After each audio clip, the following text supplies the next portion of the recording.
نحمده و نصلی علی رسولہ الکریم۔ قرآن مجید میں ارشاد ربانی ہے ان الذین یغضون اصواتهم عند رسول اللہ اولئک الذین امتحن اللہ قلوبهم للتقوی لهم مغفرۃ واجر عظیم۔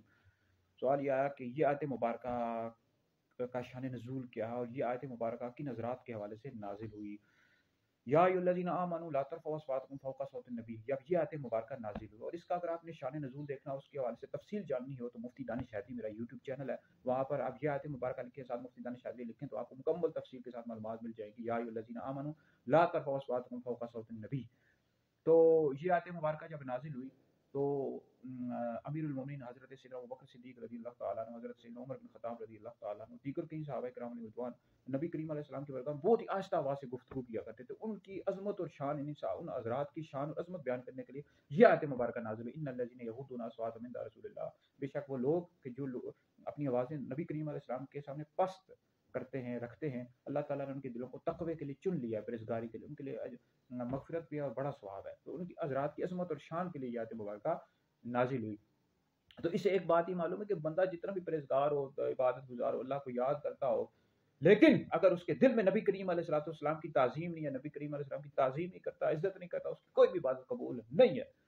اور جتنا مرضی وہ بڑا سے بڑا عبادت گزار ہو، اور اگر وہ عزت نہیں کرتا نبی کریم علیہ الصلوۃ والسلام کے حوالے سے، اس کے عقائد خراب ہے، حضور علیہ السلام کے علم غیب کا منکر ہے، حضور علیہ السلام کو حاضر ناظر نہیں مانتا، حضور علیہ الصلوۃ والسلام کے حوالے سے نقائص نکالتا رہتا ہے، تو جیسے وہابی دیوبندی حضور علیہ السلام کی شانوں میں کمی کرتے رہتے ہیں، تو ایسے لوگوں کو کوئی بھی عبادت قبول نہیں ہے۔ اس طرح جو روافض ہیں، شیعہ بدبخت ملعون خلفائے راشدین کی خلافت کا انکار کرتے ہیں، حضرت سیدنا ابوبکر صدیق، حضرت عمر، حضرت عثمان رضی اللہ تعالیٰ عنہ اجمعین، حضرت عائشہ صدیقہ رضی اللہ تعالیٰ عنہ پر لعن طعن کرتے ہیں، تو ایسے لوگوں کو کوئی عبادت قبول نہیں ہے، بلکہ ایسے لوگ دار اسلام سے خارج ہیں جو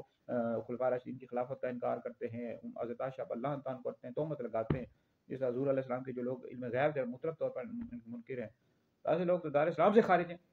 تو دوسری بات یہ معلوم ہے کہ حضرت سیدنا ابوبکر صدیق، حضرت عمر رضی اللہ تعالیٰ عنہما کی اتنی زیادہ شان ہے کہ